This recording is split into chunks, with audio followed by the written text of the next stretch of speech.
Amy from Succeed with Content here. Did you know that the online art market is exploding, with millions of people looking for unique, eye-catching pieces to decorate their homes and offices? In fact, the online portion of the art market is currently worth $12 billion and is expected to reach a staggering $1,776 billion by 2030. So there's never been a better time to jump in and turn creativity into income. Unlike traditional art markets that often require extensive experience or skills or high upfront costs, the online art market is open to everyone. And with the right tools and strategies, anyone can tap into this thriving niche and begin creating and selling art products that buyers are looking for.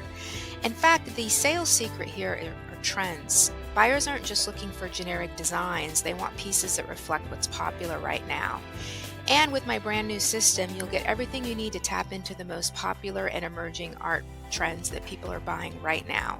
From targeted art creation prompts to in-depth trend reports, I've done all the research so you can focus on selling with ease. The demand is here and the tools are ready, so don't wait to start your creative journey and tap into this booming market. Grab Trending AI Wall Art today.